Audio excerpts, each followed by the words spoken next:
up, y'all? It's your boy D. I'm here with my man T, my big dog Drew, and this is Saturday Morning Traffic, the greatest podcast, not the latest podcast. And today is a very special episode because this is the last game of the NBA season, a compacted season full of injuries, COVID protocols, folks sitting out games, you know what I'm saying, load management, LeBron getting injured, like everything has happened this season. It's been a crazy season. It's damn near like a soap opera. So today we're going to talk about a whole lot of that. What is it? The Hall of Fame introduction thing. Yeah, the Hall of Fame. The Hall of Fame situation. Yep. Next year's Hall of Fame, and who we think is Coach of the Year. So let's get into it. All right, here it is. This is the 2020 Hall of Fame class. Tim Duncan, KG. I know that's your boy D. And obviously the late Kobe Bryant, RIP. I did find this picture, so I wanted to kind of put that on there.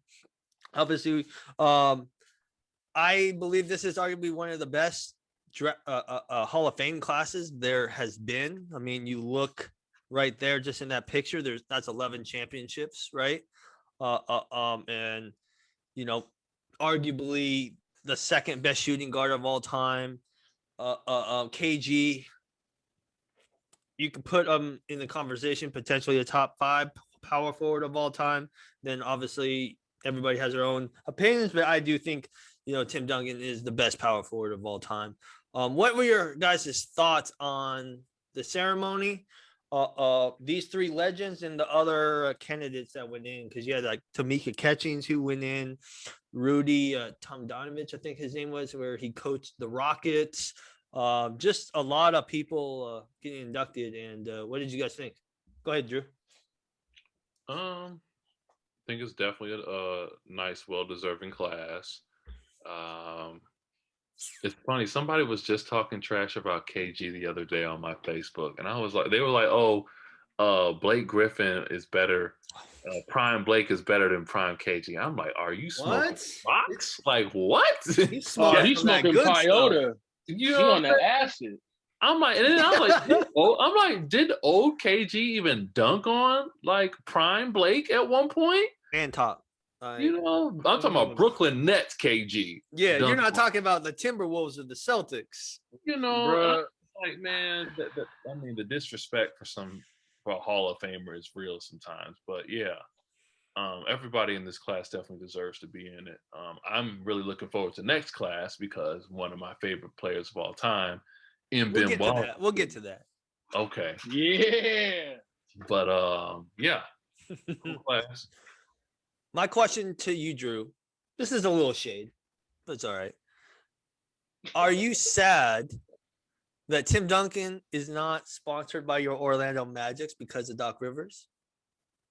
Because of the whole Why are we bringing this up? Because I like to hate on you, man. I like to hate on you, bro. Why is this even relevant? I mean, look. I don't even know, but you know what? I don't even know if we'd have put the right pieces around him to win the championship. T-Mac and him and Grant Hill. Yeah, he was injured, but he would have came back on that team, bro. You had T-Mac and could have had Tim Duncan in their primes. That pick and roll would have been disgusting. Yeah, but see the thing. Go ahead. I just think with Tim Duncan's situation is more of above average talent, elite coaching. I don't think Tim Duncan would have got to the level he's at right now. Don't get me wrong, he was a fantastic player, all his whole career, but I think Pop took him to another level. I think he understood Tim Duncan better as a player than most coaches would have. Because Tim Duncan really, he wasn't a trash talker. I think there's one interview I watched where he was like, "Who do you think the biggest trash talker is?" And I don't know if it was KG or somebody mentioned Tim Duncan. He was like, "But he doesn't talk trash the way you think." Is that KG trash. On All the Smoke? He was on All the Smoke. I think it was him. And he was like, "Yeah, Tim Duncan." He's like, "Tim Duncan." He's like, "Yeah, but he don't talk trash like you think he does. He'll say little slick shit here and there, like one line, one word." Yeah. Could have made it. Good job. Nice try. Do better next time. Nice try. And be tearing your ass up the whole game, and he'll leave with, maybe 30 and 12, and maybe, two steals, however the stats play out. But, Tim Duncan, I just always, he's a result of being a great player in a great system with great coaching. That's why a lot of people say he's had the most perfect NBA career, because a lot of his rings were just like, real quick, get in there. We got an opportunity to win. We're going to take it. We got an opportunity to win. We're going to take it. And I feel like every time there's with a player like that, it's like you can't, like, to me, that's like, it's the best power forward of all time.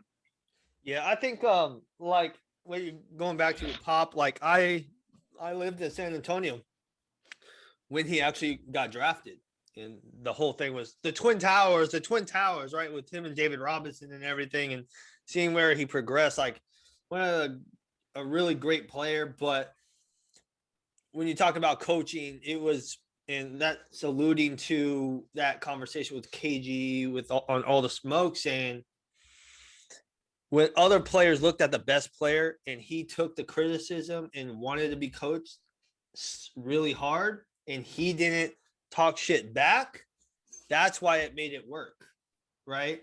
Where you look at Kobe, you look at KG, you look at Shaq, like all these, they had a lot more ego, I would say, than Tim Duncan. That's why it worked. They didn't win a back-to-back. They never won back-to-back, but you win 5 titles in 20 years? That's still good. You know what I mean? Like you can't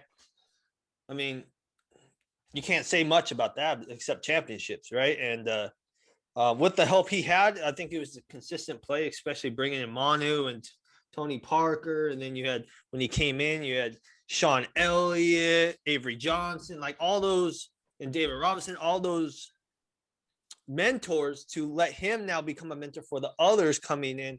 I think helped him just have, that great legacy. Then the same thing with KG, did everything he could do in Minnesota, and it just wasn't enough. And like what he said, he's like, you know what? I appreciate Kevin McHale bringing me there, but I do wish I would have went to Boston sooner. I think if he would have went to Boston sooner, I think they would have won more championships. He was supposed to go to the Lakers, but we're not going to talk about that. Yeah, Kobe should have. Kobe's Kobe. We always, how I feel about that. He wanted him to go there. Yeah. But then you wouldn't have got Powell. But so I think it was a better fit. Taking Powell? You taking KG? Powell over KG? I think you would have had to pay too much, and you couldn't get other pieces around Kobe and KG like you were able to get pieces around Kobe and Powell, if that makes sense. Like, because he would want the Supermax, he would want that, and you would have 2 players at Supermax. I think Kobe would have talked him out of getting all that money. KG he was already made. No, I mean, we already know who the better player is, but I think the system in which it was, I think Powell is a better fit. One, in game, you could speak a different language without the other team know, you know what I mean?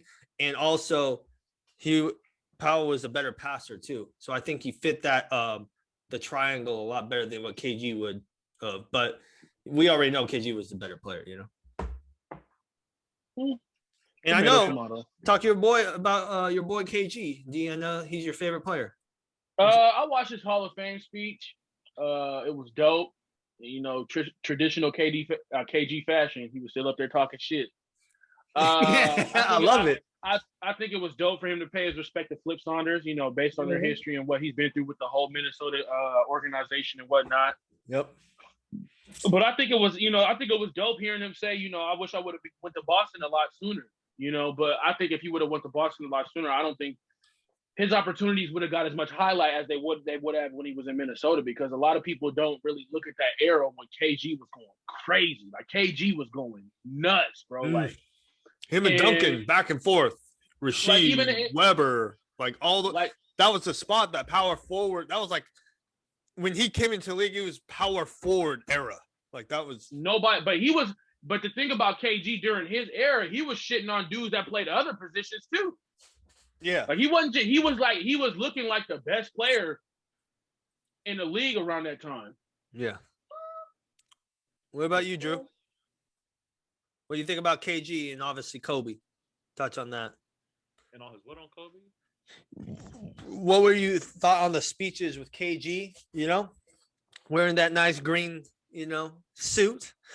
of just about his career and obviously Kobe's. Yeah, I mean, it was fitting. Definitely was fitting. I can't hear you, bro. I said it was fitting. Can you hear me now? Speak closer. What? You still can't hear me? No, that's better. Yeah. Oh. What? Just say you want to see his eyes, man. That's all you got to say, dog. No, I said it was fitting. Yeah, it was a nice speech. But yeah, man.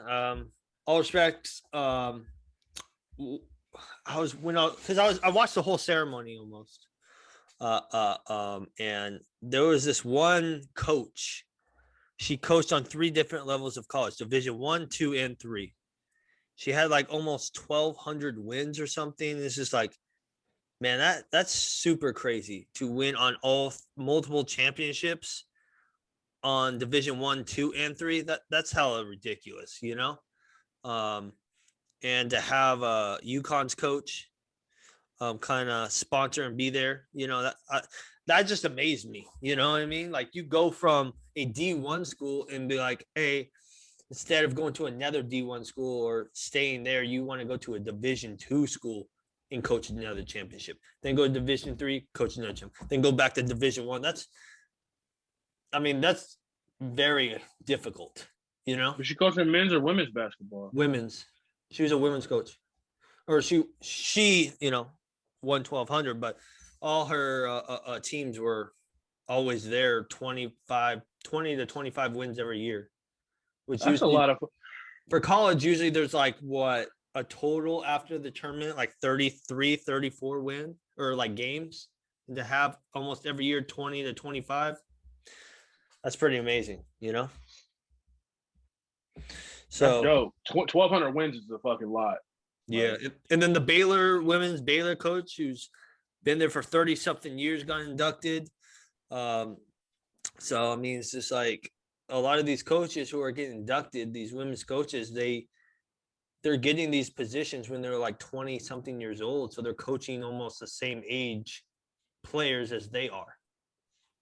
So I think that can be, and you could talk probably Drew, right?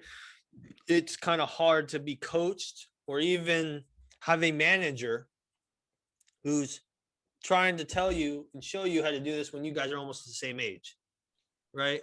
So it's kind of like swallowing your pride and all that and just going out there and doing what you got to do. Yeah, execution is the biggest part of coaching because a lot of what you say don't mean shit unless your players are actually gonna, you know, follow through. That's why I feel like there's a lot of, if you look at like the NBA and the WNBA, you can see certain players that there's team captains, and then there's like, you know, you got your team, your average team captain that just, you know, runs the team and does stuff like that. Then you got your team captain that's like active. You know what I'm saying? Like he's helping the coach. You know what I'm saying? He's doing what he needs to. He or she is doing what they need to do to make sure that the win is that we win. You know, and you know, I feel like everybody has a player like that. And sometimes it's not the team captain. Sometimes it's that dude on the bench that only plays 2 minutes a game, but he's that guy that gets everybody revved up. You know what I'm saying? To make sure that, you know, shit's executed. Yeah. And like, this my last thought on this, you know, hearing Kobe's, you know, Vanessa Bryant's speech on Kobe, just the one part that got me, I was like, damn, that's real, was him playing through so many injuries just because, hey, there's fans here who saved up probably for a while just to see me once. I have to go out there and play.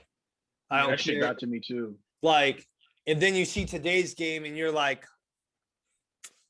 yeah. Like, you know, you guys know how I feel about players kind of sitting out when still healthy and they're healthy enough to play. That fucking pisses me off like so much. Man, you know I'm white, so I get hella red, right? So but just hearing that though, it just like, you know what I mean? It's like Kobe, like he outworked everybody, right?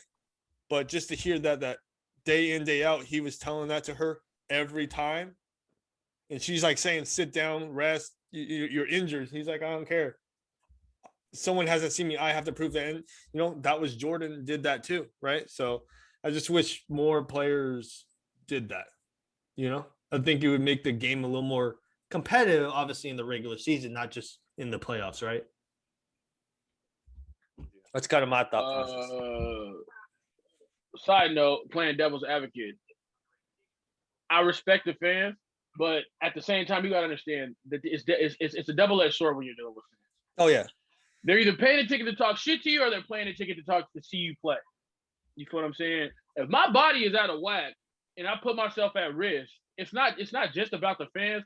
There's other things that have to come into consideration. You know, and a lot it's kind of like with like the whole LeBron James situation. Like he says I'm going to play this game, I don't play it. He says I'm going to play this game, I don't play it. Like social media, yeah, it's different. Basketball from here way up to here, but it's also kind of like watered down the basketball game a lot too. Like I was just watching a video about Steph Curry. Like during halftime, he'll go and look at social media to see if he's had a bad half or not. Because if you like, and they said like if you look at like the Golden State Warriors during that era, you know when they were running shit, they dominate in the third quarter every time they dominate. Every time, they were up by like 5, then they go up by 30 or 25. You see what I'm saying? And it'd be stuff like that. Now, if social media didn't exist, he would just have to go out there and put his gumption together and get busy. You see what I'm saying? So it's like the way social media has affected the NBA and the way like things move and you know they maneuver and stuff like that. Like it's giving the player so much control. You have so much room to shoot yourself in the foot. You know. Yeah. It's just a crazy anomaly when you just look at like how it works now. Like players that aren't even that good have a say so. It can sit up there and act like you know. They're the bee's knees, you know what I'm saying? Like they're the dopest of the dope, but it don't be like that. You know, I kind of tag on to this load management type of conversation. Not this game, but I think it was yesterday. Whatever the last Wizards game. I know they played Charlotte tonight, but the game prior to that, earlier in the week, somebody was out. And the guy they drafted from Virginia, I forget his name, but he's been on the bench for like 3 months, and he finally played, and he had a pretty decent game coming off the bench, like 12 points, 5 boards, something like that. And in the post game conversation, he said, "I'm here to serve my teammates," and that statement blew me away.